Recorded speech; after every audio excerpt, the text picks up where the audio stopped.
Senhor Jesus, quando um dia te chamaram de bom mestre, e o Senhor disse, por que me chamas bom? Bom é o meu Pai que está no céu. Nós sabemos, Senhor Jesus, que o Pai é bom todo o tempo, mas sabemos também, Senhor, que o Senhor é bom, Jesus. O Senhor morreu por nós na cruz, o Senhor nos amou primeiro, o Senhor intercede por nós continuamente, aí à direita do Pai. O Senhor é bom, sim, Jesus, e nós te amamos. Obrigado, Senhor, porque as tuas misericórdias se renovaram nesta manhã. Obrigado, Senhor, porque o Senhor vai nos alimentar com a tua palavra agora. Nós sairemos daqui mais fortes, mais santos, com mais esperança, com mais alegria. Obrigado, Senhor, porque o Senhor é bom em todo o tempo e a tua bondade nos alcança todos os dias. Mesmo nas dificuldades, nas piores lutas, o Senhor está conosco. Isso é suficiente. Queremos entender, Senhor, que a tua graça nos basta, é suficiente. Obrigado, Senhor. Pai eterno, eu oro em nome de Jesus, Senhor. Amém. Amém. Glória a Deus, adoradores. Amém, povo de Deus. Vamos sentar. Eu quero convidar você a abrir a palavra do Senhor no Evangelho de Mateus. Mateus, capítulo 3. Vamos examinar as Escrituras. Mateus 3. Naqueles dias apareceu João Batista, pregando no deserto da Judéia, e dizendo, arrependei-vos, porque é chegado o reino dos céus. Arrependam-se, porque o reino dos céus chegou o reino dos céus. Você sabe que João Batista ele foi enviado por Deus para preparar a chegada do Salvador, né? João Batista preparou o caminho do Messias, Jesus Cristo. E qual era a mensagem básica de João Batista, da sua pregação? A essência era, arrependam-se, porque chegou o reino dos céus. João Batista sabia que Jesus é o Salvador já estava entre eles, então o reino dos céus chegou, e essa era a mensagem de João Batista. Agora veja Mateus 4,17. Mateus 4,17.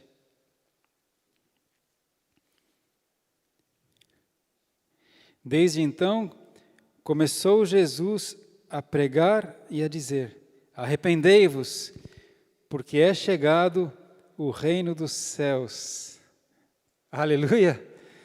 A mesma mensagem, claro, porque João Batista veio para preparar o caminho do Messias. E qual era, assim, o cerne da mensagem de Jesus? O princípio básico da mensagem de Jesus. Arrependam-se, porque o reino dos céus chegou.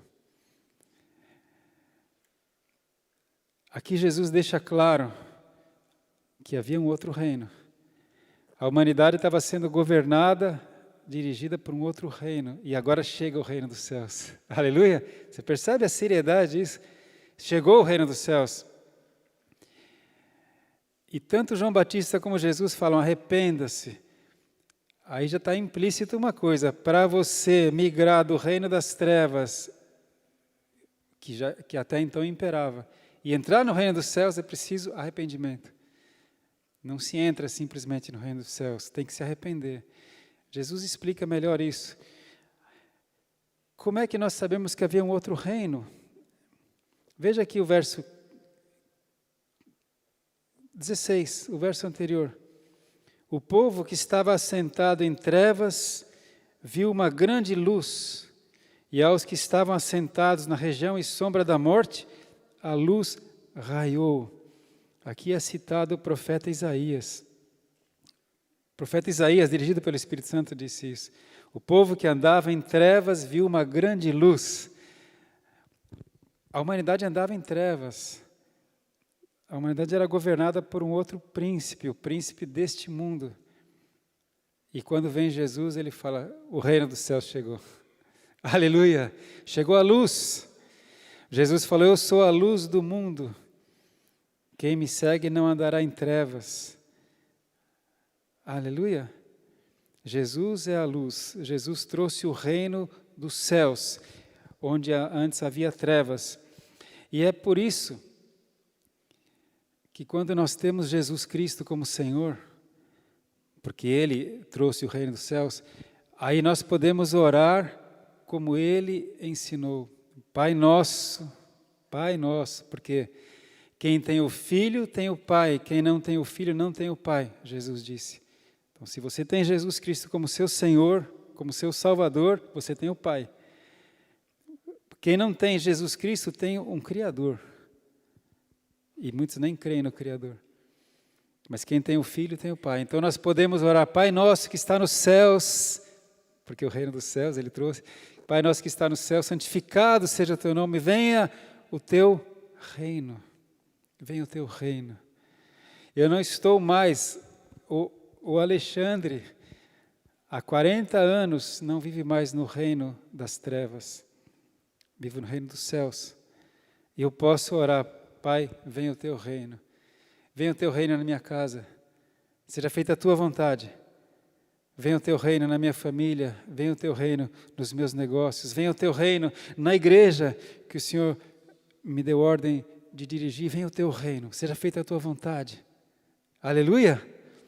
Percebe os dois reinos?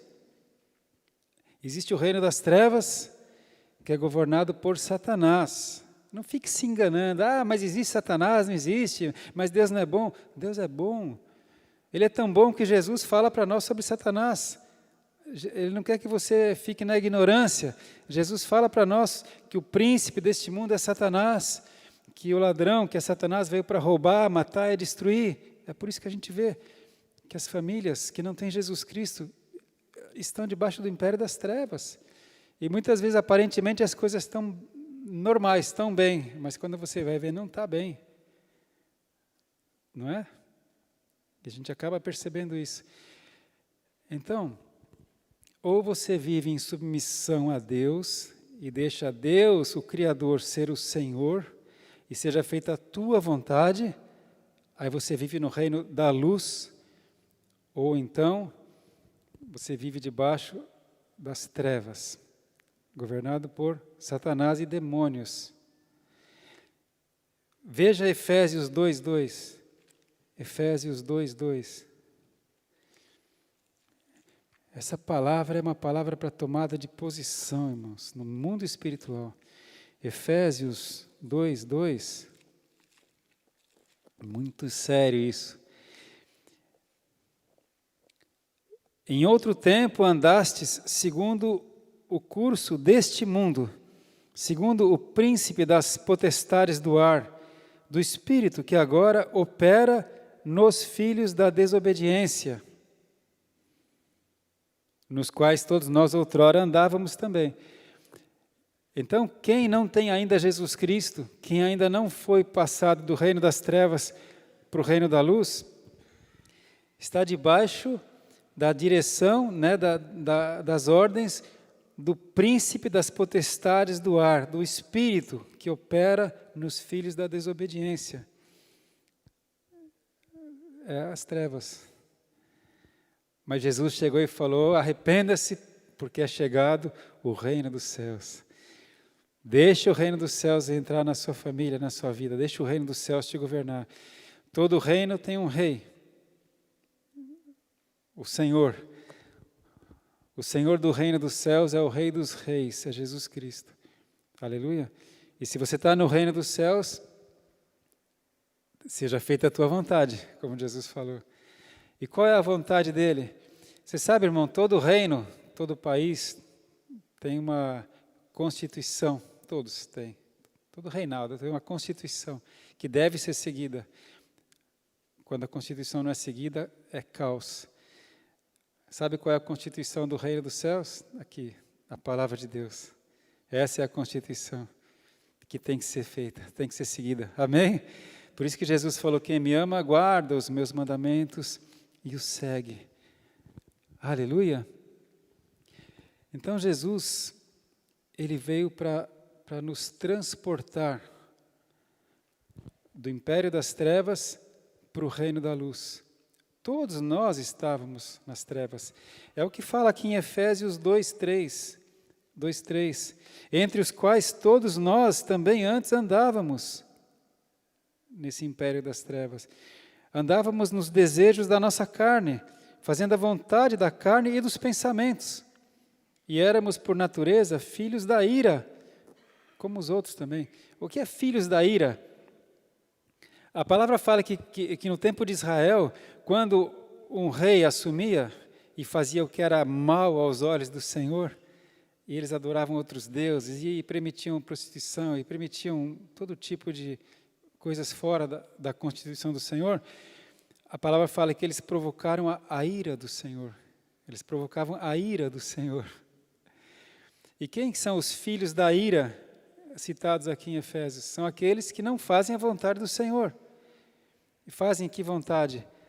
A vontade da carne e dos pensamentos. Quando eu não conhecia Jesus, até os 20 anos de idade, eu não conhecia Jesus, eu estava no império das trevas, mas não sabia, não percebia que estava em trevas, eu não conhecia a palavra de Deus, então fazia a minha vontade.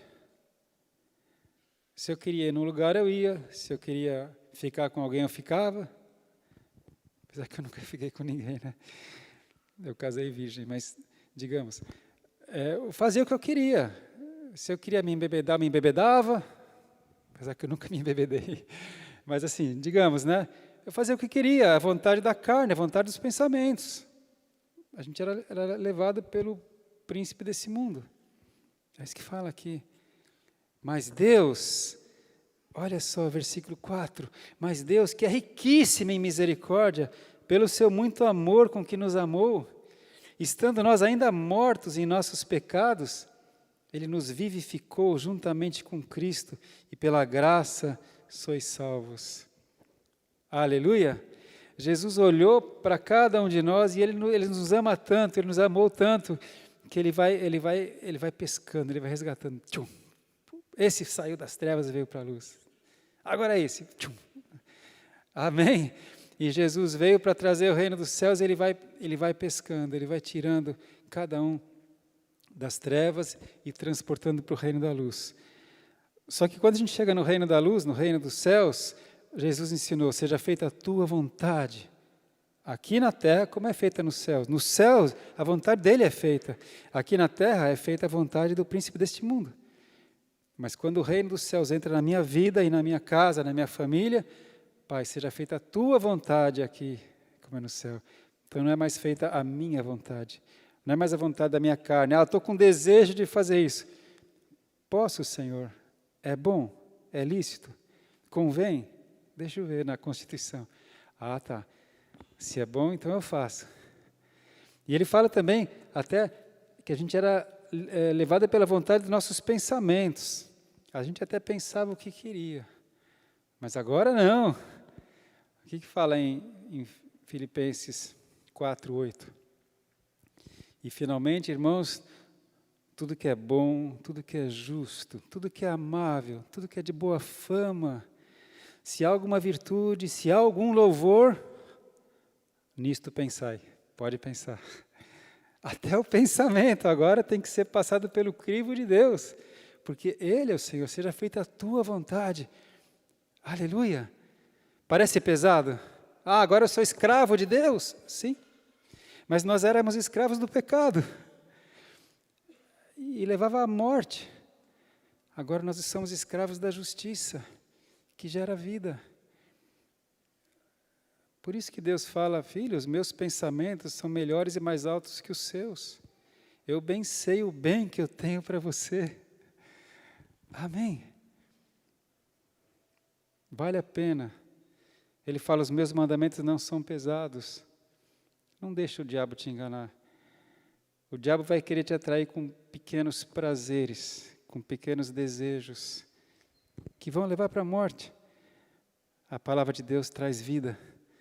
Aleluia! Colossenses 1:13. Colossenses 1:13. Examinar as Escrituras, Jesus falou. Ele nos tirou da potestade das trevas. Ele nos resgatou do império das trevas e nos transportou para o reino do Filho do seu amor, em quem temos a redenção pelo seu sangue, a saber, a remissão dos pecados. Olha que palavra incrível. Ele nos transportou do império das trevas e nos levou para o reino dos céus. A gente foi arrancado das trevas. Quando foi que você foi transportado de um reino para outro? Você lembra do dia da sua salvação? Você lembra do dia da tua conversão? Amém? É importante lembrar, né? Foi marcante. Eu não lembro o dia, não lembro, na verdade, nem o ano, assim, mas eu lembro de como foi que eu ouvi o Evangelho, acreditei e fui transportado de um reino para o outro. Ali começou uma vida nova. Eu saí de um reino para o outro. Você tem consciência de que você está no reino da luz? No reino da luz, o Senhor é Jesus. A Constituição é a Bíblia. A vontade dele é feita. E a gente vai de graça em graça, de glória em glória. Aleluia. De luta em luta, mas em cada luta que a gente passa, o Senhor está com a gente. Aleluia. É só bênção. Então, a palavra fala que Jesus veio não para condenar o mundo, mas para salvar o mundo. João 3,16 diz assim: Deus amou o mundo de tal maneira que enviou seu Filho único, para que todo aquele que nele crê não pereça, mas tenha a vida eterna. E no versículo seguinte ele fala: Jesus veio ao mundo não para condenar o mundo, mas para salvar o mundo. Para salvar o mundo. Então todos que estavam nas trevas, ou ainda estão, a missão de Jesus é: arrependa-se, o reino dos céus chegou. Você pode entrar no reino dos céus, se arrependa, não permanece, você está em trevas.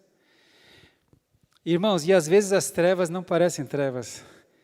Eu comentei assim por alto, e algumas vezes da minha vida, né? Eu não usava droga, nunca conheci outra mulher antes da minha esposa. Eu estudava, eu era bom filho.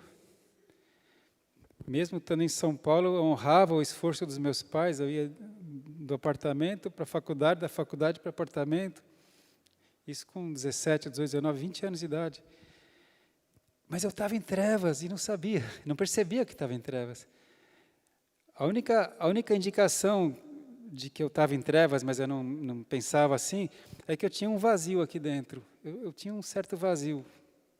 Aí eu li alguns livros de religião, eu buscava alguns caminhos, alguns deuses, eu li coisas, eu sempre lia, né? Tentando preencher aquele vazio. A única indicação de que eu estava no império das trevas era esse, um certo vazio aqui dentro. Mas outras pessoas têm indicações muito mais fortes, não é? Família destruída, casamento destruído, está nas drogas, tem um vício que não consegue deixar, problemas financeiros, destruição. Sendo forte ou sendo fraco, os indícios, quem não tem Jesus Cristo não está no reino dos céus. Se não está no reino dos céus, está no reino das trevas. E uma hora ou outra a coisa complica. Amém, irmãos? Então a mensagem de Jesus é: arrependa-se.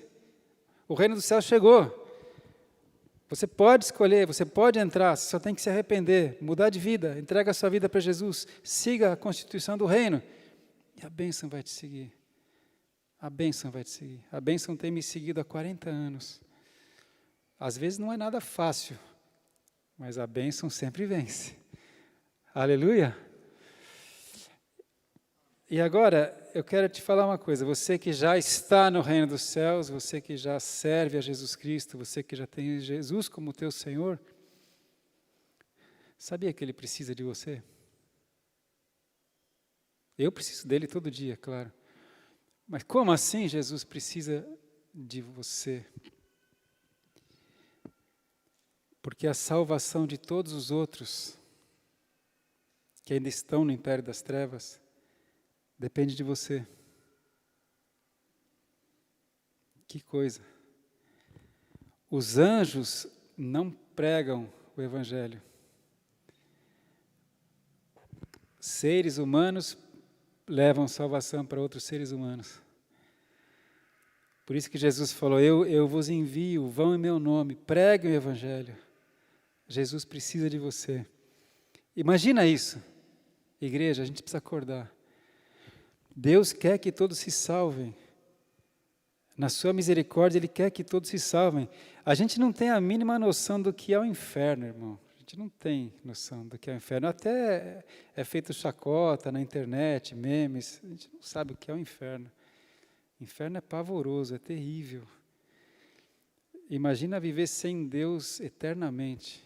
Imagina viver no império das trevas eternamente. O inferno é terrível. E Deus sabe que todos aqueles que não estão no reino dos céus, que ainda não se arrependeram, estão no império das trevas. E Deus quer que todos se salvem. E Ele fica esperando a igreja acordar para levar a salvação. Você percebe? Porque se a gente não evangelizar, se a gente não levar a salvação, eles não serão salvos. A palavra fala, como ouvirão, se não há quem pregue? E como pregarão, se não forem enviados? Quão formosos são os pés daqueles que anunciam a salvação, diz a palavra. Então essa palavra tem um duplo sentido. Primeiro, para que cada um de nós tome posição no reino dos céus. Não abre mão da tua salvação. O diabo vai tentar. O diabo vai tentar muito, com cada um de nós, tirar a gente do reino dos céus. Ah, mas é impossível sair do reino dos céus. É impossível. Uma vez salvo, sempre salvo. Será? Por que Jesus falou, aquele que perseverar até o fim será salvo? Se a gente vai ter que perseverar, porque a gente vai ser muitas vezes enganado, iludido, dissuadido, né? Então eu tenho que perseverar para ser salvo. Amém? Então esse é um sentido dessa palavra. Eu tenho que ficar firme no reino dos céus, graças a Deus que eu cheguei, e eu vou ficar. E o outro sentido, uma vez que eu já sou salvo, agora Jesus precisa de mim para levar a salvação. Jesus falou, de graça recebeste, de graça dai. Aí eu quero ir com você, para a gente fechar, em Lucas, capítulo 5. Lucas 5.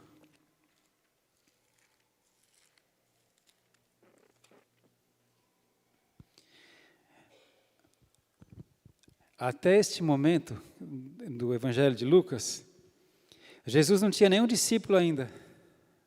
Nenhum discípulo, era só ele.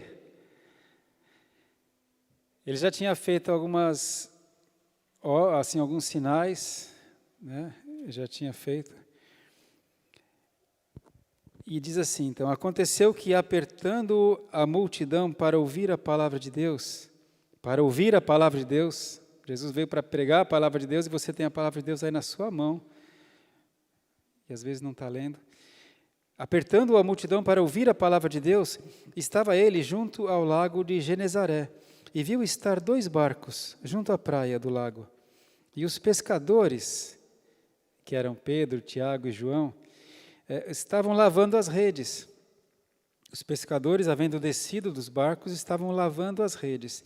E entrando num dos barcos, que era o de Simão, Pedro, pediu-lhe que o afastasse um pouco da terra.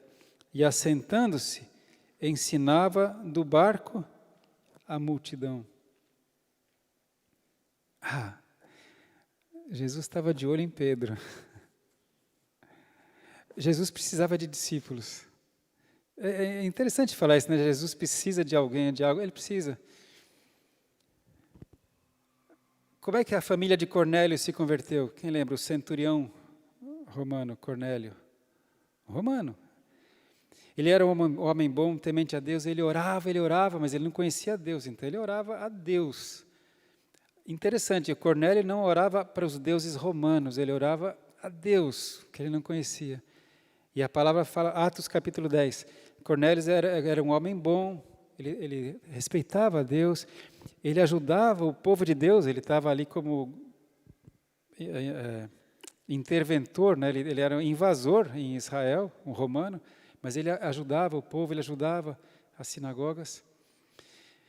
E Deus viu o bom coração de Cornélio, e viu a família de Cornélio. E Deus providenciou que Cornélio fosse salvo, que ele fosse resgatado do império das trevas para o reino dos céus. E como foi que Cornélio foi salvo? Cornélio teve uma visão. Um anjo falou para ele: Cornélio, manda chamar Pedro. Pedro está numa outra cidade aí próxima, deu o nome, manda chamar Pedro. Pedro está na casa do Simão Curtidor, nessa rua tal, no número tal. O anjo falou com ele, deu o endereço, deu o nome do dono da casa, deu o nome de quem era para ele chamar, era para chamar Pedro, porque Pedro tem alguma coisa para falar para você, Cornélio. Olha, Pedro, discípulo de Jesus Cristo, quando chega na casa de Cornélio, apresenta a salvação, apresenta o Evangelho, apresenta Jesus Cristo, e Cornélio e toda a sua família se salvaram, entregaram a vida para Jesus, se arrependeram, se converteram. Aleluia! O anjo que falou tudo isso para Cornélio, não podia o próprio anjo ter falado de Jesus e apresentado a salvação para ele? Poderia, mas na verdade não pode. Porque essa missão Deus deu para nós. O máximo que o Senhor faz é dar uma visão e fala, olha, vai na igreja tal, vai na rua tal, chama a pessoa tal. Mas o Senhor o anjo não dá a salvação, nós é que temos que dar. Olha a nossa responsabilidade. Amém? Então Jesus não tinha nenhum discípulo ainda. Ele ia começar a ter os seus discípulos. Ele estava de olho em Pedro. Ele tinha ido na casa do Pedro. Se você vê aqui, logo anterior, aqui, o finzinho do capítulo 4, onde é que Jesus estava? Estava na casa da sogra do Pedro. Ele foi na casa da sogra do Pedro, porque a sogra do Pedro estava muito enferma, com uma febre muito alta, estava de cama, pedindo que ele fosse lá. E Jesus foi, orou por ela. Na mesma hora ela foi curada e já levantou e já começou a servir. Todos na cidade souberam, diz aqui a palavra, que todos os enfermos e endemoniados da cidade, todos foram. E Jesus passou a noite inteira, a tarde e a noite inteira, orando, impondo as mãos sobre todo mundo. E todos foram curados na casa da sogra do Pedro. O Pedro viu tudo isso, mas continuava de coração duro, igual a gente, só vendo. Amém? Você está acompanhando, né? E Jesus precisa de discípulos. E ele vai começar por Pedro. Então ele foi na casa da sogra do Pedro, e o Pedro, coraçãozão duro, só vendo lá, aquela coisa toda, a gente sendo salvo, esse demônio sendo expulso, a sogra dele curada, e ele lá. No dia seguinte foi pescar, ficou a noite inteira pescando. Enquanto Jesus foi orar, ele foi pescar. Aí no dia seguinte, Jesus vai e entra no barco do Pedro. Ele entrou no barco do Pedro. Olha aqui. E entrando num dos barcos, verso 3, que era o de Simão Pedro, pediu-lhe que o afastasse um pouco da terra, e assentando-se, ensinava do barco a multidão. Agora não tem como Pedro não ouvir o Evangelho, porque Jesus entrou no barco dele. Aleluia. Jesus te cercou também? Por amor. A palavra fala, né, pela muita misericórdia com que nos amou, né? Ele me amou tanto que ele me cercou, né? E até que eu vi Jesus. Ele entrou no barco do Pedro, e no barco de Pedro ele ensina a multidão. Imagina o Pedro. Como é que será que estava a posição de Pedro? Continuava tentando não ouvir? Enquanto Jesus estava ministrando, Pedro estava ali no celular, só vendo as coisinhas dele no TikTok, será? Nem aí com a pregação de Jesus? Pode ser. Por quê? Quando acabou de falar, Jesus, ele disse para o Simão, faze-te ao mar alto e lançai as vossas redes para pescar. Jesus acabou de ensinar e fala, Pedro, vamos lá para o mar. Vamos lá, vamos pescar. E respondendo Simão, disse-lhe, mestre, havendo trabalhado toda a noite, nada apanhamos. Mas, porque mandas, lançarei a rede. Pedro era pescador. Provavelmente naquela região, naquela época do ano, pescava-se ali naquele lago à noite, não de dia. Quem aqui é pescador sabe, né, hein, Jorge? Não tem lugar certo para pescar, horário certo para pescar, né? Tem as dicas, né, para pescaria. E aí, o Pedro fala assim, ó, já a noite inteira a gente já pescou, não pegou nada. Já que o Senhor está dizendo, tá bom, vamos lá. E fazendo assim, colheram uma grande quantidade de peixes, e rompia-se-lhes a rede. Não dava mais de tanto peixe. Certamente Pedro nunca pegou tanto peixe de uma só vez. E fizeram sinal aos companheiros que estavam no outro barco, para que fossem ajudar. E foram e encheram ambos os barcos, de tal maneira que quase iam a pique, os dois barcos, tanto peixe, que quase afundavam de tanto peixe. E vendo isso, Simão Pedro prostrou-se aos pés de Jesus, dizendo, Senhor, ausenta-te de mim, porque eu sou um homem pecador. Como se Jesus não soubesse. Jesus sabe os teus pensamentos, Ele te conhece, Ele sabe. Jesus sabe o que você comeu hoje de manhã, ou se você não comeu. Jesus sabe o que você está pensando agora, Jesus sabe tudo. Jesus sabe que Pedro era um homem pecador. Mas ali o Pedro se tocou, ele fala, Senhor, olha, não fica comigo não. O Senhor não sabe com quem o Senhor está andando, eu sou um pecador. Mas como foi que Jesus atraiu a atenção de Pedro, irmão? Ele já tinha curado a sogra de Pedro, tinha curado todos os enfermos, tinha expulsado demônios, tinha pregado o evangelho. Mas o Pedro, ele só foi tocado quando ele viu que Jesus sabia mais do ofício dele do que ele mesmo. Ele nunca tinha pegado tanto peixe. Aí ele viu que Jesus tem algo diferente. Amém? Jesus quer atrair a sua atenção de uma maneira ou de outra, pela alegria ou pela dor, na bênção ou na luta. E Ele faz isso por amor, porque Ele quer a tua salvação. Ele quer que o reino dos céus entre na sua vida, na sua família. Ele quer que você pare de sofrer. E quando Ele fala isso para Jesus, Senhor, ausenta-te de mim, eu sou um pecador, pois o espanto se apoderara dele e de todos que com ele estavam, por causa da pesca que haviam feito. Era sobrenatural. E de igual modo também esse espanto se apoderou do Tiago e do João, os filhos do Zebedeu, que eram companheiros de Simão, que estavam ali no outro barco. Então aqui, Pedro, Tiago e João. E disse Jesus a Simão, não temas, de agora em diante serás pescador de homens. Serás pescador de homens. E deixando os barcos para a terra, levando os barcos para a terra, deixaram tudo e o seguiram. A partir daquele dia, a vida do Pedro, do Tiago e do João mudou. Eles trouxeram os barcos para a terra e passaram a seguir Jesus. Eles passaram a ser pescadores de homens, porque os anjos não vão pescar os homens. Nós pescamos. A gente resgata um por um, das trevas para a luz, das trevas para a luz. Amém? Ali mudou a vida. Pedro, do Tiago e João, eles passaram a ser discípulos de Jesus. E se você vê aqui no Lucas 5:27, depois disso saiu Jesus, viu um publicano chamado Levi, um cobrador de impostos chamado Levi, ou Mateus, assentado na recebedoria, ou na coletoria, e disse a Mateus, segue-me. E ele, deixando tudo, levantou-se e o seguiu.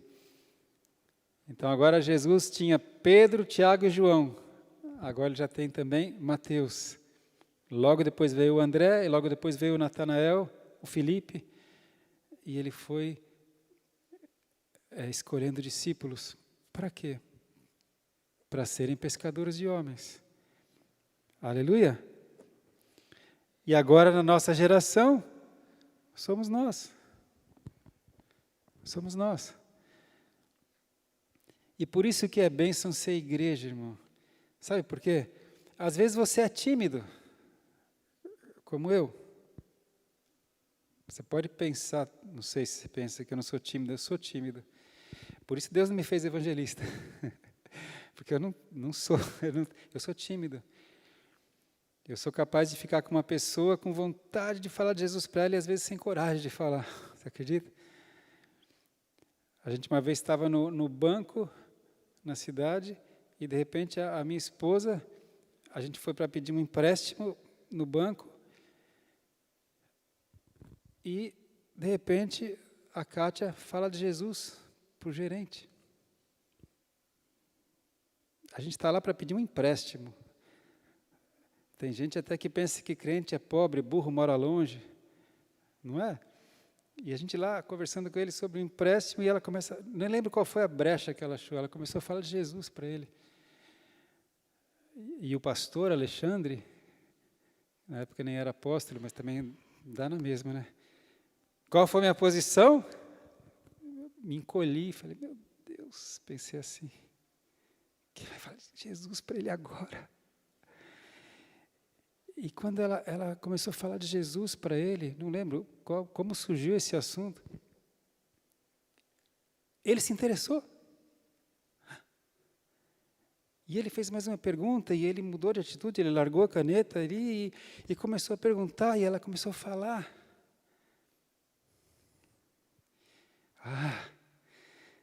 Aí quando ele deu a abertura, o pastor Alexandre entrou na conversa. Todo bonitão,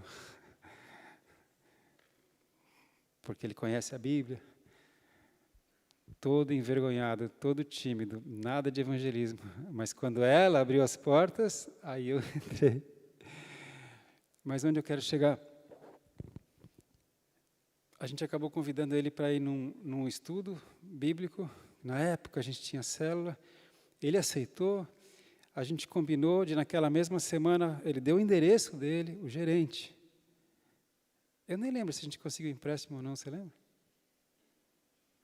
Eu não lembro, mas eu lembro disso. Aí ele deu o endereço, ele morava num apartamento na Tomás Galhardo. Naquela mesma semana a gente passou lá, e ele estava lá, ele foi com a gente, levamos numa célula.